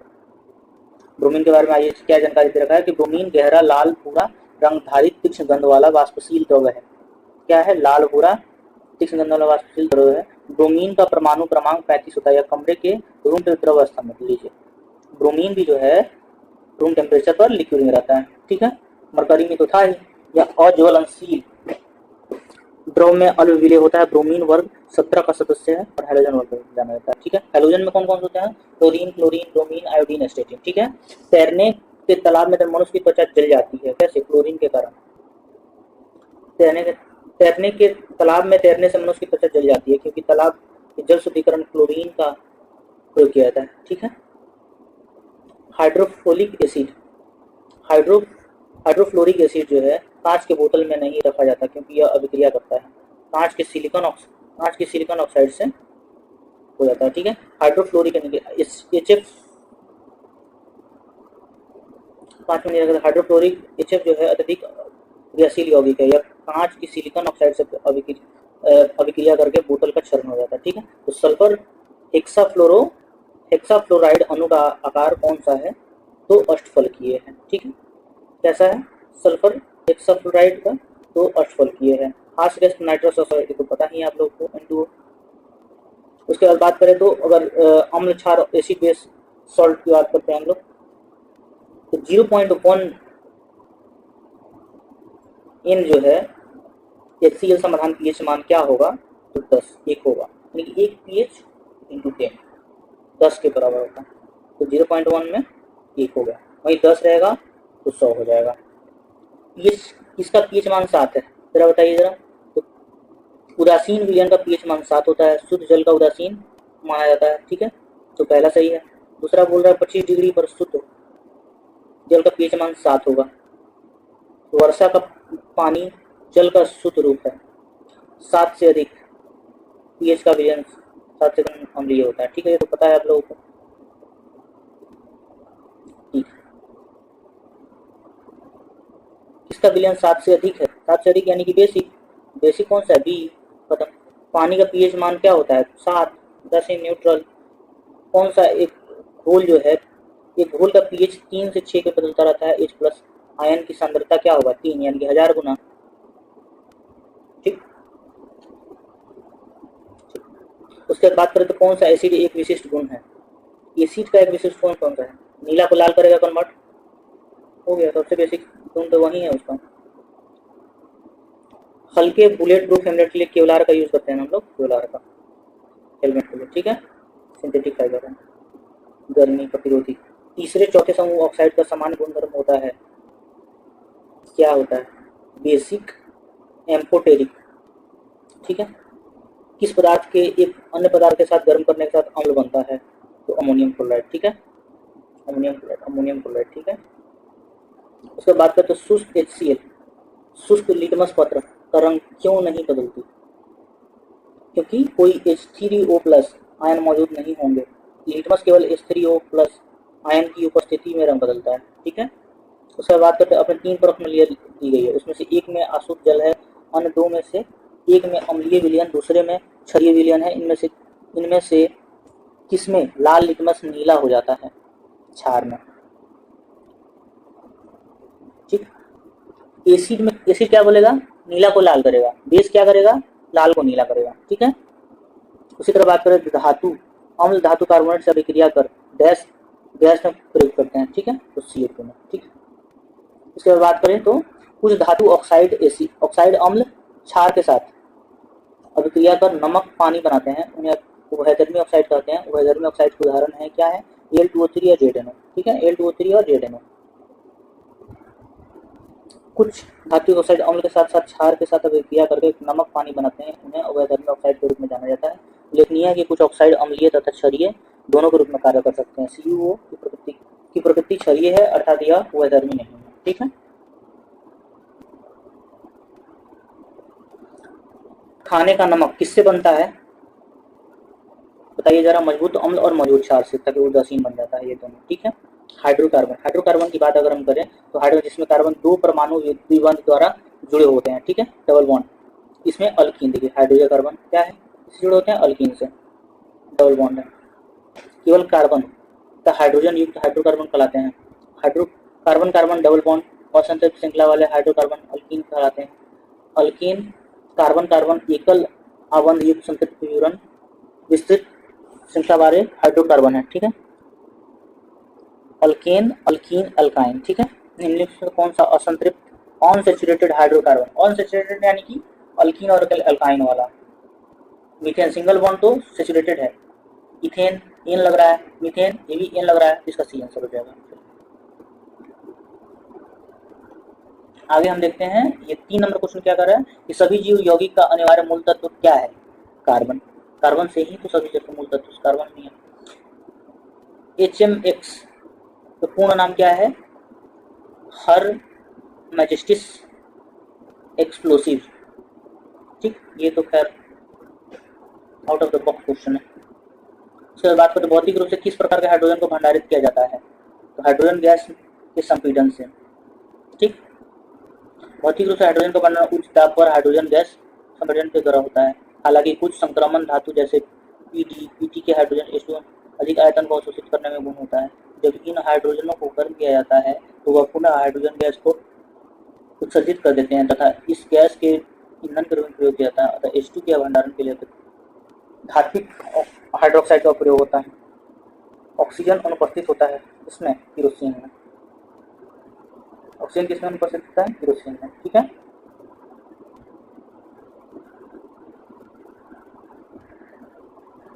निम्नलिखित प्रश्न जो है अगर देखें तो केरोसिन में ऑक्सीजन उपस्थित होता है। रासायनिक केरोसिन मिट्टी का हाइड्रोकार्बन का मिश्रण है। ठीक है, सिगरेट लाइटर में कौन सा गैस उपयोग होता है? तो पता नहीं है, ब्यूटेन का। ठीक, ब्यूटेन, ब्यूटेन C4H10 इसका फॉर्मूला होता है। बेंजीन में सिग्मा और पाई बॉन्ड की संख्या क्या होती है? देखिए, सिग्मा 3 है और पाई बॉन्ड भी 3 है। ठीक है, देखिए बेंजीन का कैसे स्ट्रक्चर होता है जरा बताते हैं। ये देखिए, ये हो गया, ये हो गया, ये हो गया। एक डबल बॉन्ड में एक पाई बॉन्ड। कितने डबल बॉन्ड है? 1 2 3। 3 डबल बॉन्ड है यानी कि 3 पाई बॉन्ड हो गया। ठीक है, उसके साथ में अगर हम सिग्मा बॉन्ड की बात करें, यहाँ पे जो कार्बन है यहाँ पे हाइड्रोजन भी बनाएगा। ठीक, यहाँ पे बनाएगा, फिर यहाँ पे, यहाँ पे, यहाँ पे, यहाँ पे, यहाँ पे। ठीक, सिग्मा बॉन्ड कितना बन रहा है? सिग्मा बॉन्ड 3 बन रहा है, नहीं 12। सिग्मा बॉन्ड कितना बन रहा है? 12। ये 6 हो गया बाहर का, 1 2 3 4 5 6, साथ में अब देखो और 6 ये हो गया, 1 2 3 4 5 6, सिग्मा बॉन्ड 6 6 12। तो इसका आंसर हो गया कितना? 12 और 3। तो आंसर तो पता हो गया। ठीक है, टेफ्लॉन की बात करें तो टेफ्लॉन हमने क्या किसका? अल्कोहल की बात करें, सॉरी। अरे देखते हैं क्या क्वेश्चन पूछा है। अल्कोहल से अल्कोहल को कार्बोक्सिलिक एसिड में परिवर्तित किया जा सकता है मात्र ऑक्सीडेशन द्वारा। किसके द्वारा? ऑक्सीडेशन के द्वारा। ठीक है, शक्कर के किनोन से क्या बनता है? शक्कर के किनोन से इथाइल अल्कोहल बनता है। इथाइल अल्कोहल तो जहरीला है, मिथाइल अल्कोहल जहरीला। ठीक है, प्राकृतिक रबड़ किसका बहुलक है? आइसोप्रीन का। ठीक है, बहुलक वह प्रक्रिया जिसमें एक ही प्रकार के एक से अधिक अणु आपस में जुड़कर कई अनुभार वाला बड़ा परमाणु बना देते हैं। ठीक है, ठीक। टेफ्लॉन निम्नलिखित में से किस एकलक का बहुलक है? टेट्राफ्लोरोएथिलीन। पॉली टेट्राफ्लोरोएथिलीन को आमतौर पर टेफ्लॉन के नाम से जाना जाता है। PTFE एक ठोस फ्लोरोकार्बन है। इसका घनत्व 2.2 ग्राम पर cm³ होता है। इसका गलनांक लगभग 327 डिग्री सेल्सियस होता है। यह विशेषतः बर्तनों पर न चिपकने वाली नॉन स्टिक सतह के रूप में प्रयुक्त होता है। ठीक है, टेफ्लॉन। टेफ्लॉन क्या है? टेट्राफ्लोरोएथिलीन। ठीक है, बेकेलाइट की अगर बात करें तो निम्नलिखित संघनन से बनता है बेकेलाइट। किसके संघनन से? फिनॉल और फॉर्मल्डिहाइड। ठीक है, बेकेलाइट मानव निर्मित प्रथम पूर्ण कृत्रिम प्लास्टिक है। इसका रासायनिक नाम है पॉलीऑक्सी बेंजाइल मिथाइल ग्लाइकोल एनहाइड्राइड। ठीक है, उसमें बात करें तो स्पार्टम तो कृत्रिम मधुरक है। ठीक है, बेनाड्रिल क्या है? बेनाड्रिल जो हम लोग सिरप वो लेते हैं ना, वो है। ठीक है,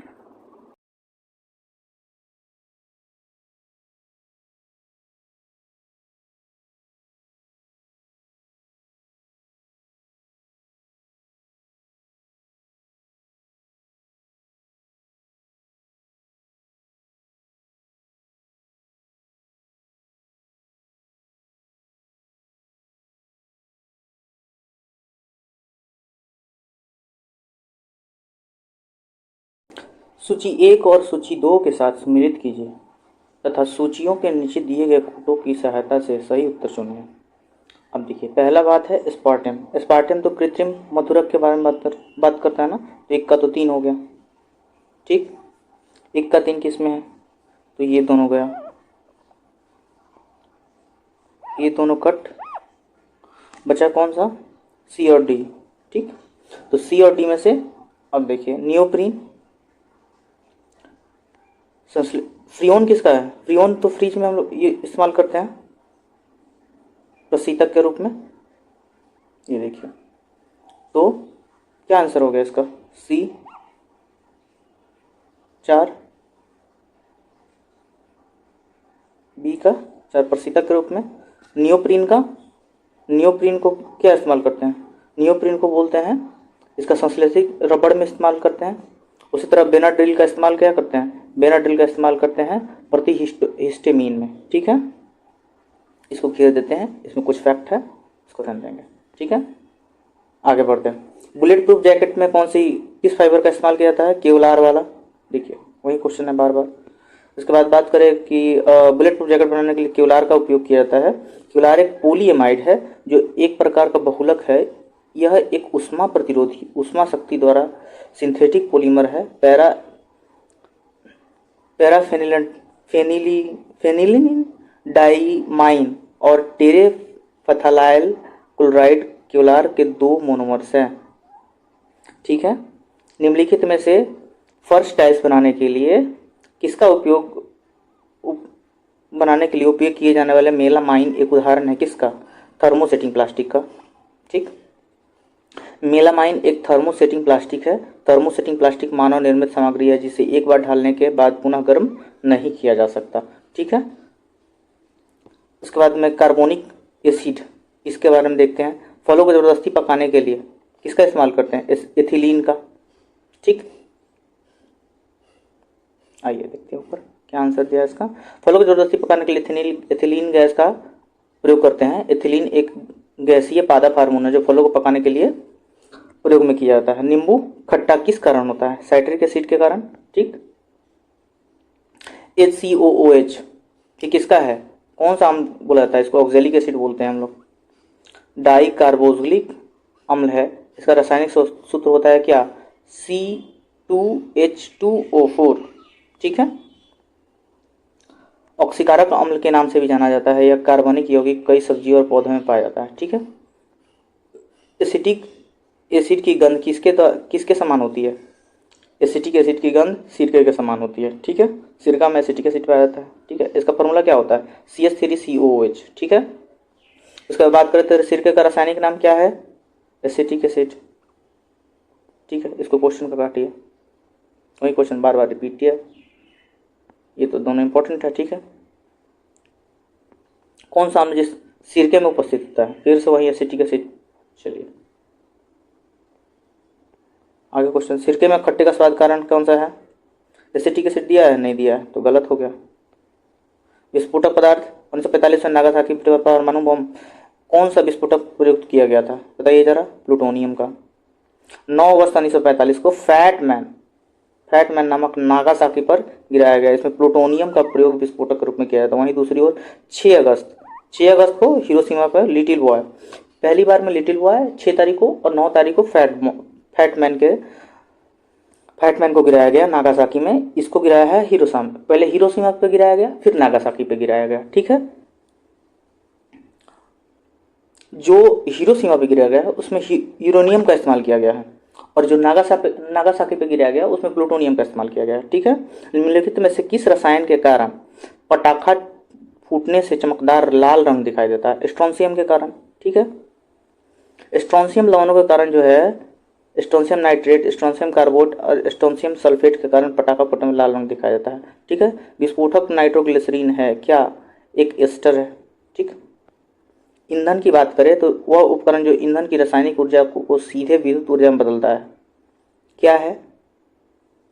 रासायनिक ऊर्जा को डायरेक्ट विद्युत ऊर्जा में कौन सा बदलेगा? सेल, बैटरी वगैरह। तो बी और सी दोनों हो जाएगा, ठीक। निम्नलिखित में से कौन सी तरलिखित पेट्रोलियम का प्रमुख घटक है? इसमें सभी हैं, नहीं। ब्यूटेन, ठीक। प्रोपेन, इसमें अनहाइड्रोकार्बन इथेन भी अल्प मात्रा में पाया जाता है, ठीक है। आगे क्वेश्चन में देखते हैं कि घरेलू ईंधन के रूप में प्रयुक्त एलपीजी में प्रयुक्त मुख्यतः होता है क्या? एलपीजी में मुख्य रूप से प्रोपेन और ब्यूटेन का मिश्रण होता है, ठीक है। प्रोपेन और ब्यूटेन का, इसलिए इसका ई आंसर हो जाएगा। इसका कटिंग तो अमाउंट सबको पता होता है।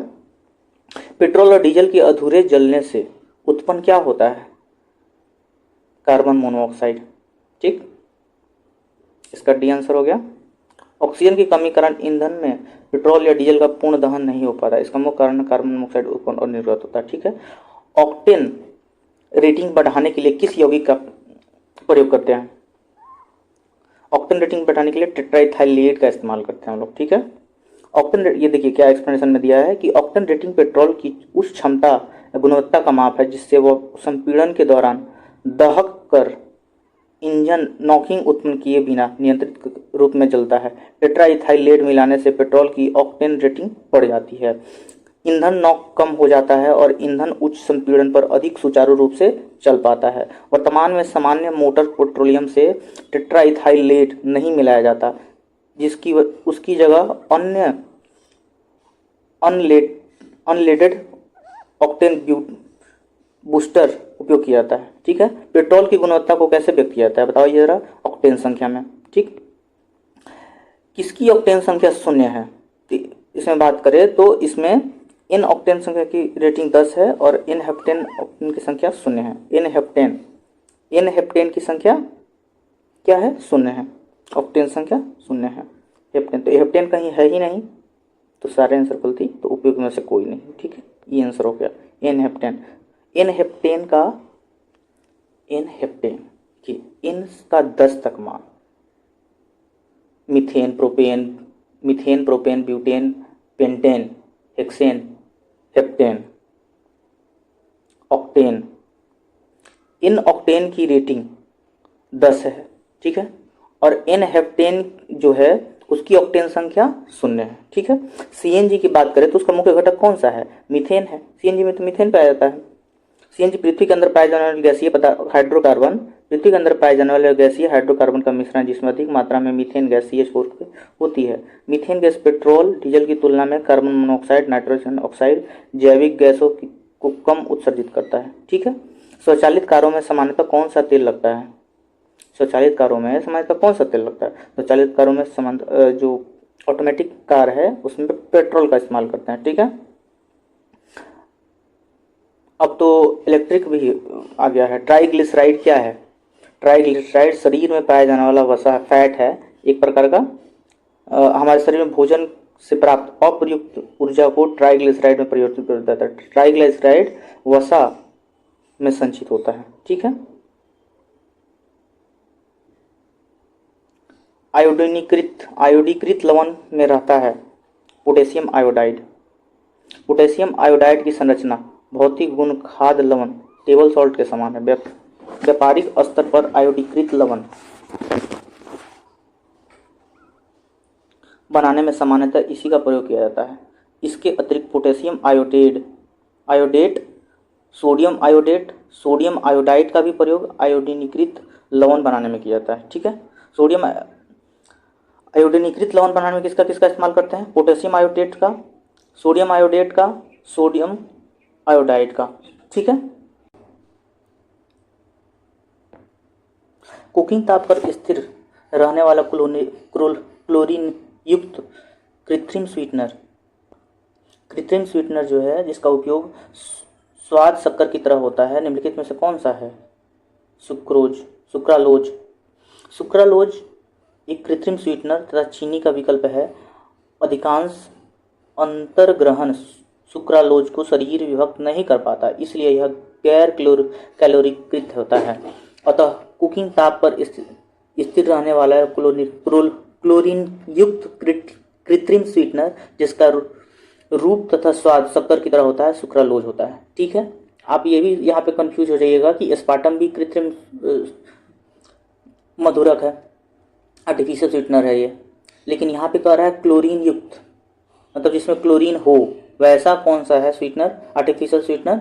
तो वो है सुक्रालोज। ठीक है, उसके बाद बात करें निम्नलिखित में से कौन सा पदार्थ खाने की वस्तुओं के परीक्षण हेतु प्रयोग किया जाता है? तो सोडियम बेंजोएट यूज करते हैं कि कौन सा खाना जो है खाद्य परीक्षक में फूड सेफ्टी डिपार्टमेंट द्वारा किसका इस्तेमाल करते हैं?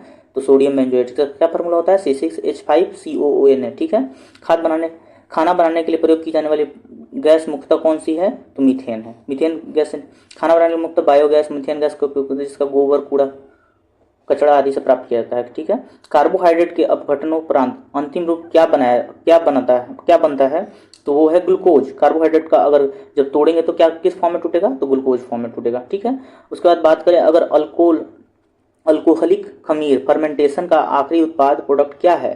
तो फर्मेंटेशन का आखिरी उत्पाद इथाइल अल्कोहल है। ठीक है, सुक्रोज शर्कराओं में सबसे मीठा कौन सा है? तो फ्रक्टोज है। सबसे मीठा शुगर कौन सा है? तो फ्रक्टोज, ना कि ग्लूकोज, ना सुक्रोज, ना लैक्टोज, क्या है? फ्रक्टोज। ठीक है, सबसे मीठी चीनी कौन सी है? तो फ्रक्टोज। ठीक है, ग्लूकोज का फॉर्मूला क्या होता है? C6H12O6। ठीक है, ये तो सबको पता है। यहाँ पे इसको क्वेश्चन को काटिए, भी पता है आपको। ठीक है, ग्लूकोज को इथाइल अल्कोहल में किस एंजाइम द्वारा बदला जाता है? ठीक है, तो जाइमेज के द्वारा इसको बदला जाता है। किसके द्वारा? जाइमेज के द्वारा। ठीक है, उसके बाद बात करें आगे जो है ये क्वेश्चन, फर्मेंटेशन का आखिरी उत्पाद प्रोडक्ट क्या है? तो इथाइल अल्कोहल।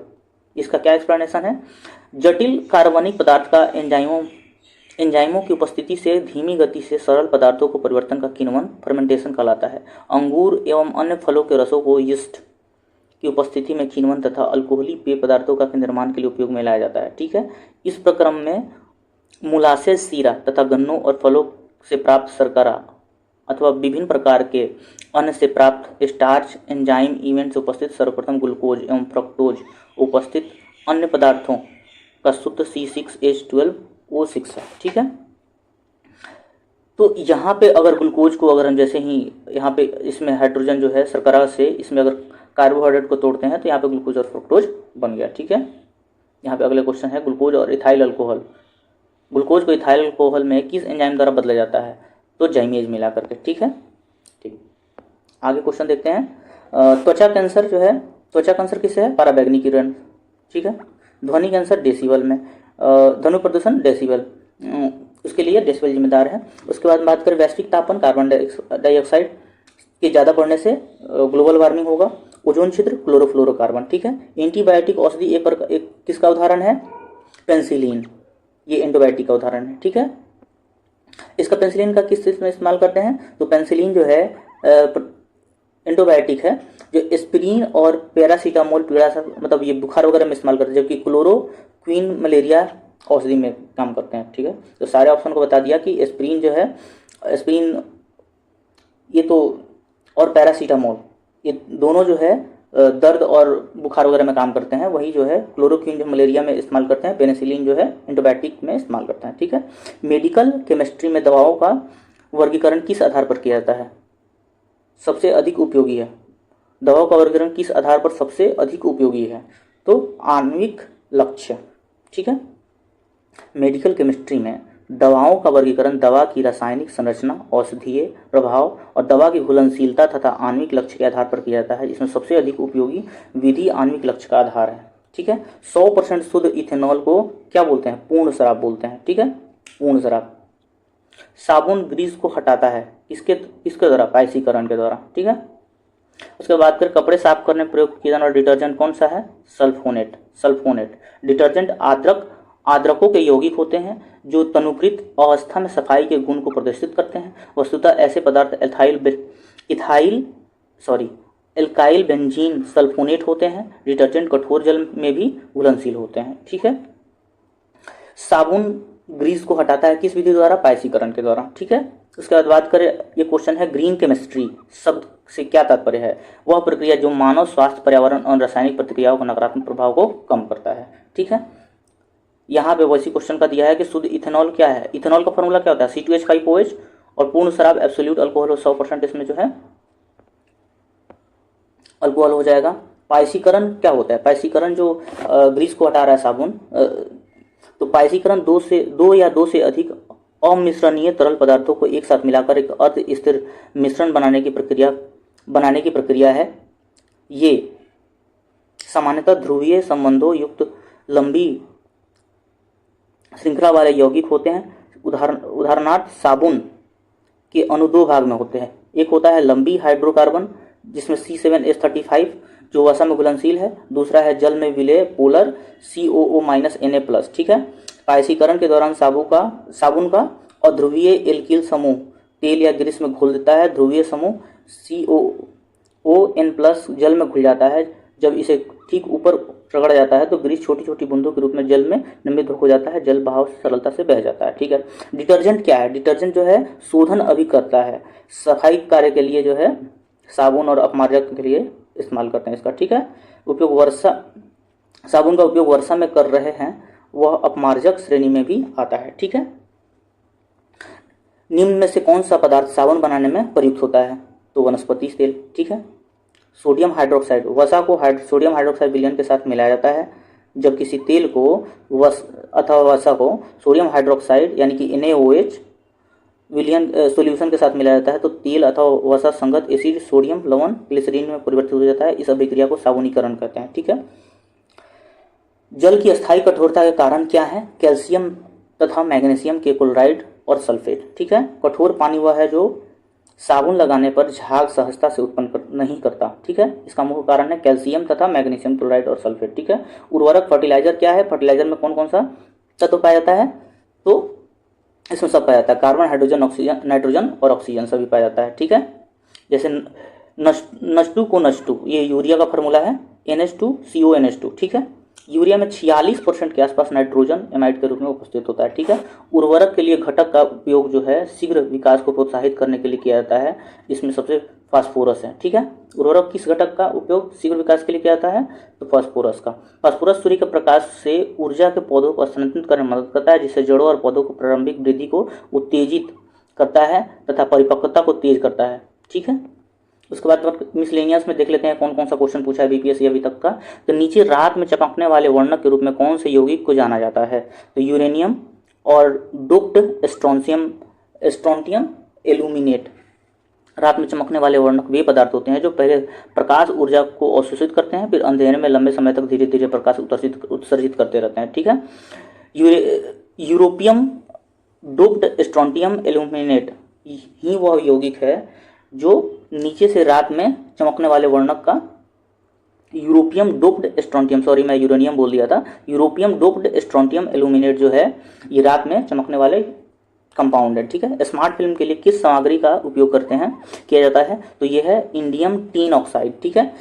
स्मार्ट फिल्म या स्विचेबल स्मार्ट फिल्म आमतौर पर PDLC polymer dispersed liquid crystal film होती है, ठीक है। स्मार्ट फिल्म या स्विचेबल स्मार्ट फिल्म आमतौर पर PDLC polymer dispersed liquid crystal film होती है। स्मार्ट फिल्म का पारदर्शी चालक परत के लिए सामान्यतः इंडियम टिन ऑक्साइड, ITO लेपित पेट या CaCO3 कैल्शियम कार्बोनेट मुक्त सीमेंट चूना निर्माण फिल्म कलर सामग्री इत्यादि में उपयोग आते हैं। जिंक क्लोराइड्स रासायनिक अभिक्रिया ड्राई सेल प्लस आदि में कांच आदि में संरचनात्मक सामग्री के रूप में प्रयुक्त होती है, ठीक है। कौन सा रेडियोधर्मी तत्व रेडियोएक्टिव तत्व नहीं है, कौन सा, तो कैडमियम जो है रेडियोएक्टिव तत्व नहीं है, ये ट्रांजिशन मेटल है एक प्रकार का, ठीक है। रासायनिक रूप से कैडमियम एक तत्व है परंतु एक रेडियोएक्टिव तत्व नहीं है, ठीक है। कैडमियम सिल्वर रंग की धातु है जिससे नीले रंग की झलक होती है, ठीक है। कैडमियम एक विषैली धातु होती है। कैडमियम सर्वाधिक उपयोग निकल कैडमियम बैटरी का उत्पादन में किया जाता है, ठीक है। सबसे अच्छा अग्निशामक कौन सा है, तो CO2D, ठीक है। उसके बाद बात करें तो एक्सरे में वर्णाक्षर X का मतलब होता है अननोन, ठीक है। X का मतलब होता है अननोन, एक्सरे, ठीक है। पुलिस नशे में गाड़ी चलाने वाले जो होते हैं, जो दारू पी करके, उसके लिए सांस की जांच के लिए फिल्टर पेपर का इस्तेमाल करते हैं। वो किससे बना होता है, तो पोटेशियम डाइक्रोमेट सल्फ्यूरिक एसिड, ठीक है। पुलिस नशे गाड़ी में चलाने की सांस की जांच के लिए ब्रीथ एनालाइजर जिसको बोलते हैं नामक उपकरण का उपयोग करती है। इस उपकरण के माध्यम से किसी संदेहास्पद व्यक्ति द्वारा छोड़ी गई सांस एक्सेल ब्रेथ द्वारा पोटेशियम डाइक्रोमेट तथा सल्फ्यूरिक एसिड के विलयन से गुजारा जाता है। ब्रीथलाइजर ने ऑरेंज रेड पोटेशियम डाइक्रोमेट विलयन एल्कोहल अभिक्रिया कर हरे रंग में परिवर्तित हो जाता है, ठीक है। इस हरे रंग की तीव्रता माध्यम से छोड़ी गई सांस को अल्कोहल के अनुमान का पता लगाता है, ठीक है। तो अगर आप दारू पी रहे हैं और दारू पी के गाड़ी चला रहे हैं तो पोटेशियम डाइक्रोमेट्स और सल्फ्यूरिक एसिड का इस्तेमाल करके पूरा अगर हरा जल गया तो इसका मतलब आप बहुत ज़्यादा ड्रिंकिंग किए हुए हैं। धन्यवाद। पूरी केमिस्ट्री का 38 BPSC से लेकर अभी तक 70 BPSC तक सारे क्वेश्चन इसमें सॉल्व कराए गए हैं। थैंक यू, मिलते हैं नेक्स्ट वीडियो में। Thank you.